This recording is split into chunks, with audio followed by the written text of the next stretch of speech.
Captain Zara checked her watch again. 3 days. 3 days since Colony Delta 7 had sent any message to the Galactic Communication Center. The mining colony was home to 10,000 people. Humans mostly. They worked the asteroid belt, pulling rare metals from floating rocks. Good people. Hard workers. They never missed their daily check-in calls until now. "Captain," called Officer Rax from his station. His blue skin looked pale with worry. Still nothing from Delta 7. Complete radio silence. Zara walked to the main screen. The colony showed up as a tiny dot on the star map. So small, so far from help. Any other ships in that sector? Negative, Captain. The nearest patrol is 2 days away. She made her decision. Set course for Delta 7, maximum speed. Their ship, the Starbound, was fast, built for rescue missions across the galaxy. As they traveled through space, Zara tried to think of simple reasons for the silence. Maybe their radio broke. Maybe a solar storm hit their equipment. Maybe they were just too busy working. But deep down, she knew something was wrong. 2 days later, they arrived at the asteroid field. Colony Delta 7 sat on the largest rock, its silver domes gleaming in the starlight. The lights were on. The air recyclers were running. Everything looked normal. Too normal. Life signs? Zara asked. Officer Rax ran his scanners over the colony. His face grew more worried. "That's strange, Captain. I'm reading the colony's population as 0. 0? Check again. I've checked 3 times. No heartbeats. No brain activity. No movement. It's like the whole place is empty." Zara felt a cold chill run down her back. But the power is still running. The life support is working. Someone should be there. They docked with the colony's main port. The airlock opened with its usual hiss. Normal sounds, normal procedures. But no people came to greet them. The team put on their spacesuits and entered the colony. The hallways were bright and clean. Music played softly from hidden speakers. The smell of fresh bread drifted from the kitchen areas, but no people. "Hello?" called out Officer Rax. "Anyone here?" Only echoes answered back. They split into teams to search the colony faster. Team 1 checked the living quarters. Beds were made. Personal items sat on tables. Coffee cups were still half full, but no people. Team 2 searched the work areas. Mining equipment sat ready to use. Computer screens showed work reports from 3 days ago. Tools lay scattered on workbenches, but no people. Team 3 found the most disturbing thing of all. "Captain," came a voice over the radio. "You need to see this. Dining hall level 3. Zara hurried to the location. Inside the dining hall, she found something that made her blood freeze. Dinner plates sat on tables still full of food. The food was still warm. Steam rose from hot soup bowls. Fresh salad looked like it had just been served, but the chairs were empty. "This doesn't make sense," whispered Officer Rax. "It's like everyone just disappeared." In the middle of eating, Zara touched one of the soup bowls. Hot, very hot. This food was served maybe an hour ago. Where did everyone go? They searched more areas. The medical center was empty, but the computers showed no recent injuries or sickness. The security office was abandoned, but all the cameras were still recording. The control room had no operators, but all the systems were running perfectly. Then Officer Rax made a discovery that changed everything. "Captain, look at this." He pointed to the metal walls in the main corridor. Long, deep scratches ran along the silver surface, like claw marks, but these weren't made by any tool they knew. The scratches were too deep, too wide, and there were too many of them. "What could make marks like this?" asked Rax. Zara ran her fingers along the scratches. The metal was harder than steel. Whatever made these marks was incredibly strong. "I don't know, but I don't think we're dealing with equipment failure." They found more claw marks in other areas, always on the walls, always deep, always in groups of 4 or 5 parallel lines. Then they found the security office recordings. The last video was from 3 days ago. It showed the dining hall at dinner time. Families sat at tables eating and talking. Children laughed. Adults discussed their workday. Everything was normal and happy until the lights went out. When the emergency lighting came on 10 seconds later, the dining hall was empty. Food sat on tables. Chairs were pushed back quickly, but 10,000 people had simply vanished. The final recording was just audio. A man's voice, shaky and scared. "This is Colony Delta 7 if anyone receives this message. They're not what we thought they were. They're not. Oh God, they're coming back. Don't come here. Don't send help. Just stay away. The recording cut off. Zara and her team stood in the empty security office, listening to the silence that followed. 10,000 people, gone without a trace. No bodies, no signs of struggle. Just empty rooms and claw marks on the walls, and somewhere in the darkness of the colony, something moved. Captain Zara ordered her team back to the ship immediately. Whatever happened to Colony Delta 7, she didn't want her crew to face the same fate. The empty colony felt like a trap waiting to spring. Get us out of here, she told the pilot. Full speed to the nearest galactic station. As the Starbound left the asteroid field, Officer Rax monitored all communication channels. They needed to report this mystery to headquarters. 10,000 missing people was the biggest disaster in decades. But then something strange happened. Captain, Rax called out, his voice excited. I'm picking up a distress signal. From the colony? No, ma'am. From deep space. Very far away. Zara frowned. Put it on speakers. The bridge filled with static and noise. Then through the crackling sounds came a voice. But it wasn't human. It wasn't like any voice they had ever heard. It sounded scared, desperate, and very, very hungry. The ship's computer tried to translate the alien language. Words appeared on the screen. Help us, dying. They took everything. Please help. They? Asked Zara. Who's they? More words appeared. The hunters. They came from the small rock. Killed our children. Ate our families. Help us. Officer Rax checked his instruments. Captain, this signal is coming from the Vega system. That's 3 sectors away from here. Zara studied the translated message. Small rock? Could they mean the asteroid where Colony Delta 7 was located? Are they talking about the humans from the colony? Please, anyone. The hunters are coming back. We are the last ones left. Help. The signal grew weaker, then stronger again. Someone was definitely in trouble. But something felt wrong about the whole situation. Before Zara could decide what to do, her ship's long-range sensors went crazy with alerts. Captain, shouted Rax. Multiple ships approaching our location. Big ones. The main screen showed 3 massive fleets coming toward them from different directions. Each fleet had dozens of warships. The ships were unlike anything Zara had ever seen. The first fleet belonged to the Keth Empire. Their ships looked like giant metal spiders with glowing red eyes. The Keth were known as fierce warriors who never backed down from a fight. The second fleet came from the Zil Confederation. Their vessels were smooth and white, shaped like ocean waves. The Zil were master tacticians and expert planners. The third fleet belonged to the Moor Collective. Their ships were dark and angular, covered in weapon ports. The Moor were famous for their advanced technology and cold logic. 3 of the most powerful alien races in the galaxy, whispered Rax, all coming here at the same time. They must have heard the distress call too. Zara realized a communication request came from the lead Keth ship. On screen appeared Commander Thex, a tall alien with 4 arms and sharp teeth. His red eyes glowed with anger. Human vessel, he growled. We received a distress call from the Vega system. It spoke of hunters from a small rock. Hunters who killed families and ate children. We know of your colony on that asteroid. Before Zara could respond, another screen opened. Commander Yiel of the Zil fleet appeared. She was blue-skinned, with large black eyes full of suspicion. The distress call was very specific, Yiel said in her musical voice. It described creatures who took everything, who hunted for sport. The signal came from refugees in the Vega system. A third screen activated. Commander Dorr of the Moor Collective spoke in a mechanical voice. Analysis complete. The hunters mentioned in the distress call match the disappearance pattern at Colony Delta 7. All evidence points to human involvement.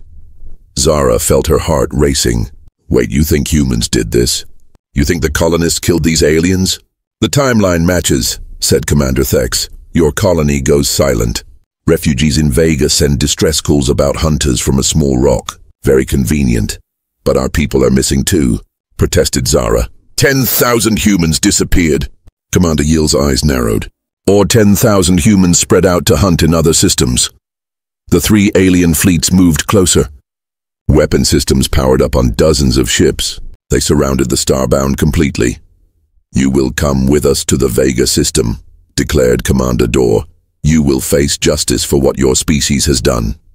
"This is crazy," Zara said. "You've got it all wrong." But even as she spoke, her ship's sensors detected something that made her blood turn to ice. Something huge was approaching from the direction of Colony Delta 7. Something bigger than all 3 alien fleets combined. "Captain," whispered Officer Rax, staring at his screen. "You're not going to believe this." On the long-range sensors, a massive ship appeared. It was dark, twisted, and covered in the same kind of claw marks they had found on the colony walls, and it was heading straight for them. The massive ship grew larger on their screens. It was 3 times bigger than the largest alien warship. Dark metal covered its hull, twisted and bent in strange ways. Those claw marks were everywhere, like something had tried to tear the ship apart from the inside. Captain Zara watched as the 3 alien fleets turned their weapons toward the approaching vessel. Whatever was coming, it scared them more than the humans did. All fleets. "Prepare for battle," commanded Commander Thex of the Keth. His forearms moved quickly over his weapon controls. But then something unexpected happened. The dark ship sent a communication signal. When it came through the speakers, everyone could hear crying. Soft, sad crying like children who had lost their parents. "Please," came a weak voice. "Don't shoot. We are hurt. We need help." The translation appeared on screen. "Survivors. Barely alive. The hunters destroyed our world. We are the last of our kind." Commander Yill of the Zill looked confused. "They're asking for help. They sound scared." The dark ship moved closer, but very slowly, like it was trying not to frighten anyone. As it got nearer, they could see damage all over its surface. Holes in the hull, broken weapon systems, burn marks from terrible battles. "Please, we have children aboard. They are hungry. We have been running for so long." Captain Zara felt sorry for whoever was on that ship. They sounded desperate and afraid. "Open a channel," she ordered. On the main screen appeared the most pitiful sight any of them had ever seen. The aliens looked like tall, thin humans, but with pale gray skin and large black eyes. Their clothes were torn and dirty. Many had bandages covering wounds. Some were carrying small children who looked weak and tired. "Thank you for not shooting," said their leader, a tall female with tears running down her face. "I am Mother Sill of the Vex people. We have been fleeing the hunters for many days." "What hunters?" asked Commander Dor of the Moor Collective. Mother Sill's large eyes filled with more tears. "The creatures from the small rock. They came to our world in the Vega system. At first they seemed friendly. They said they wanted to trade with us. But then..." She stopped talking and covered her face with her hands. "What happened then?" asked Zara gently. "They started hunting us. For sport. For food. They enjoyed our fear. Our children. They took our children first." Mother Sill sobbed. "We tried to fight back, but they were too strong. Too smart. Too hungry." Commander Thex leaned forward. "Describe these hunters." "They looked harmless at first. Small compared to us. Pink skin, no claws or fangs. But they had tools. Terrible tools. And they worked together like a pack of wild animals." The 3 alien commanders looked at each other, then at Captain Zara. The description matched humans perfectly. "How many of you escaped?" asked Commander Yill. "Only 500 from a population of 50 million, Mother Sill whispered. "They killed everyone else. Or worse, they kept some alive for entertainment." "This is impossible," said Zara. "Humans don't do things like that." Mother Sill looked directly at her through the screen. "You are human, yes? Like the ones who destroyed us?" "Yes, but..." "Then you know what your people are capable of." Commander Thex's red eyes glowed brighter. "The evidence is clear. Humans are a threat to the entire galaxy."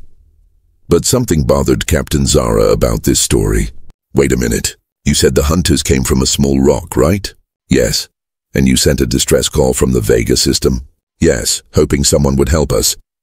"But the Vega system is 3 sectors away from our colony. How did you get your ship there so fast if you were refugees running for your lives?" Mother Sill's expression changed for just a moment.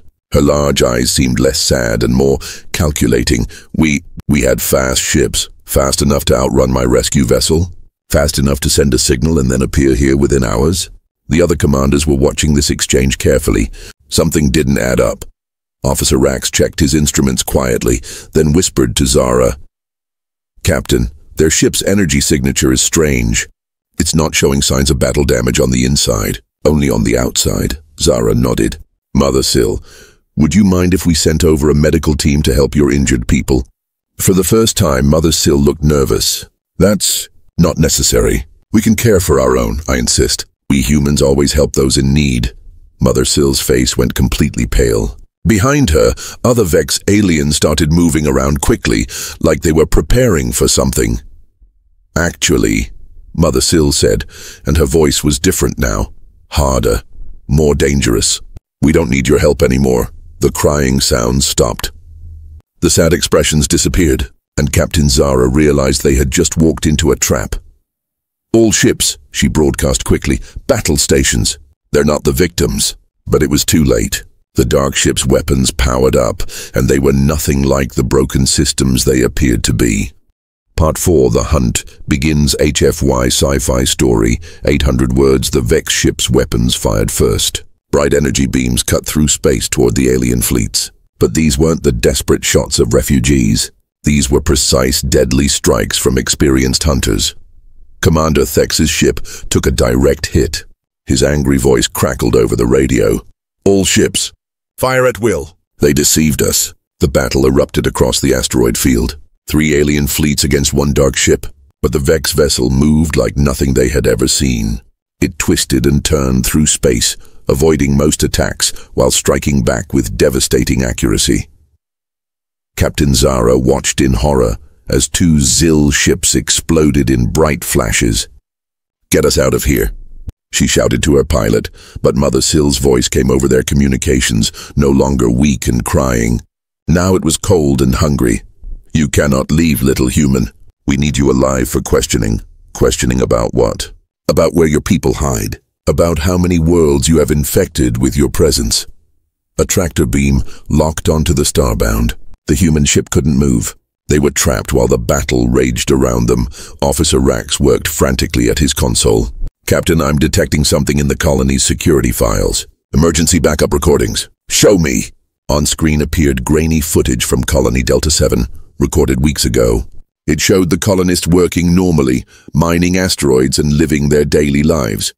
But then the recordings changed. The footage showed a Vex ship approaching the colony. But this ship looked different. It was clean and bright, not damaged like the one they faced now. The Vex aliens who came out looked healthy and well-fed. First contact, whispered Zara. The colonists thought they were meeting friendly aliens. The recording showed humans greeting the Vex with gifts and food. The colonists were excited to meet a new species. Children drew pictures of the strange visitors. Adults prepared welcome ceremonies. Everything seemed peaceful for several days. Then the real recordings began. The Vex had been studying the humans, learning their habits, finding their weaknesses.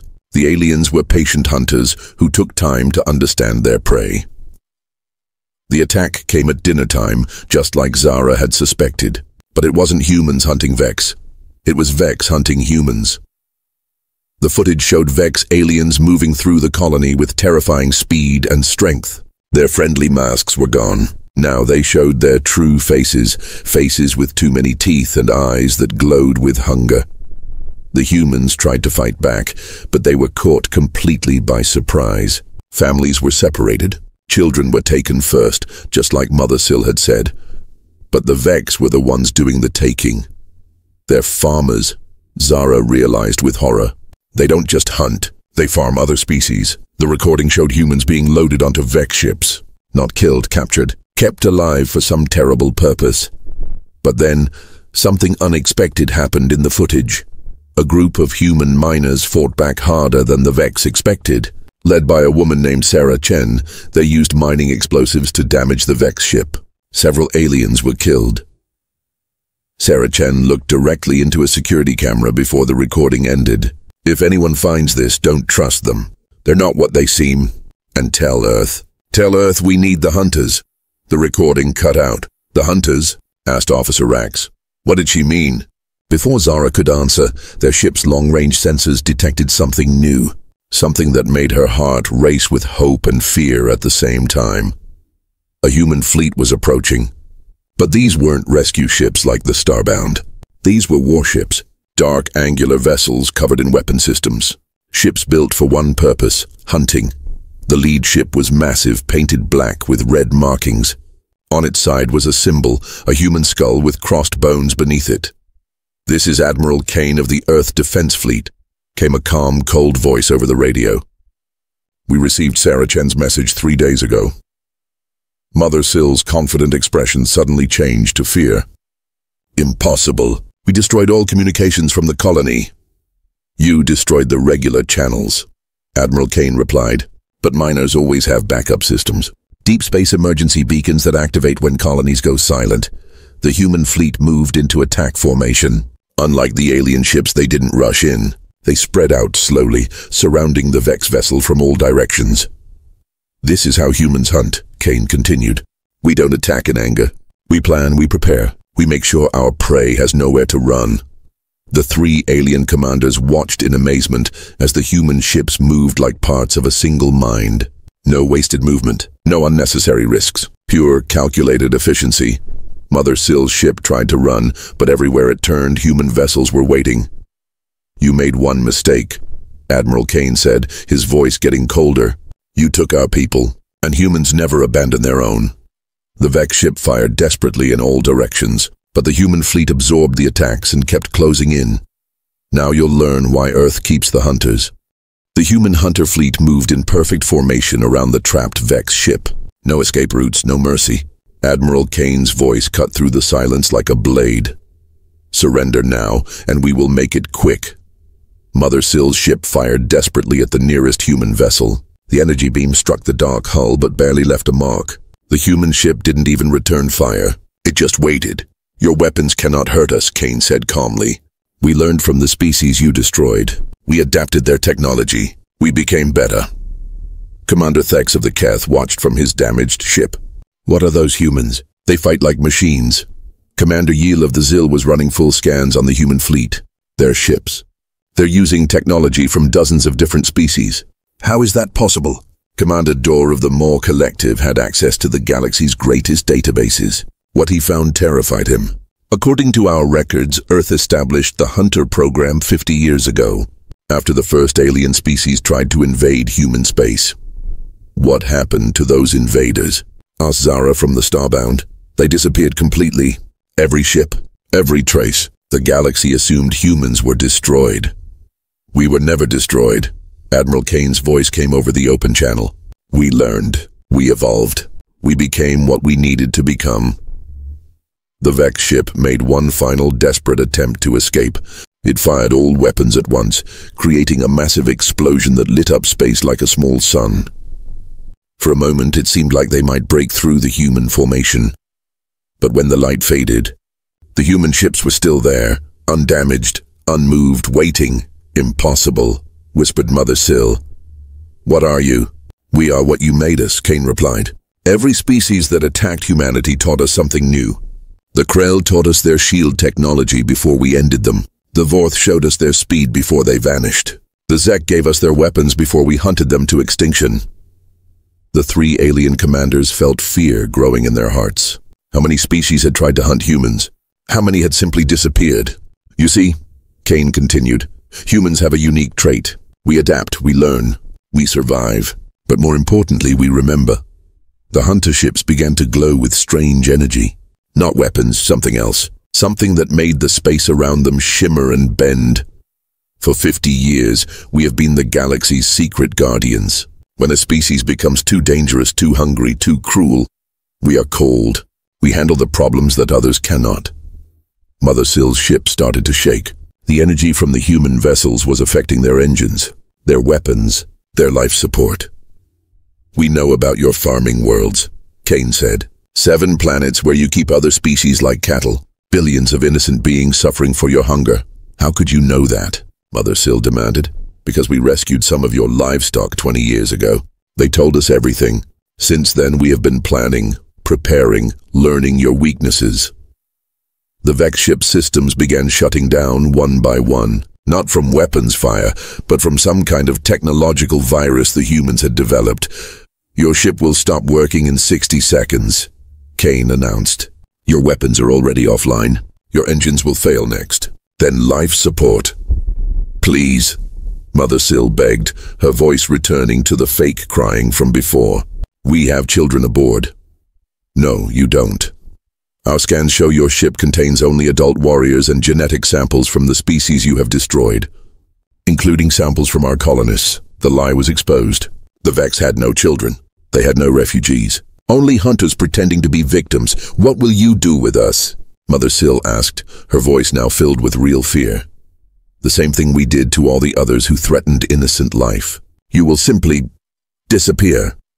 The human ships moved closer. Strange devices extended from their hulls. The 3 alien commanders watched in horror as the Vex vessel began to dissolve. Not explode. Dissolve. Like it was being eaten by invisible creatures. What is that technology? Gasped Commander Yill. Something we learned from a species called the Devourers, Kane explained. They tried to consume Earth's oceans 50 years ago. Now their technology serves us. Within minutes, the massive Vex ship was completely gone. No wreckage, no debris. Nothing remained to prove it had ever existed. The human fleet turned toward the 3 alien commanders. For a moment, everyone thought they would be next. Do not worry, Admiral Kane said. You came here to help. You tried to save innocent life. Humans protect those who protect others. But remember this day. His voice grew cold again. Remember what happens to species that hunt for sport, that farm other beings, that prey on the innocent. The hunter fleet began to fade away, using some kind of stealth technology. The galaxy is vast, Kane's final words echoed through space. But it is not large enough to hide from Earth's hunters. We are always watching, always waiting, always ready. As the human ships disappeared, the 3 alien commanders looked at each other with new understanding. Humanity wasn't just another species. They were the apex predators of the entire galaxy, and they were the reason the universe could sleep safely at night.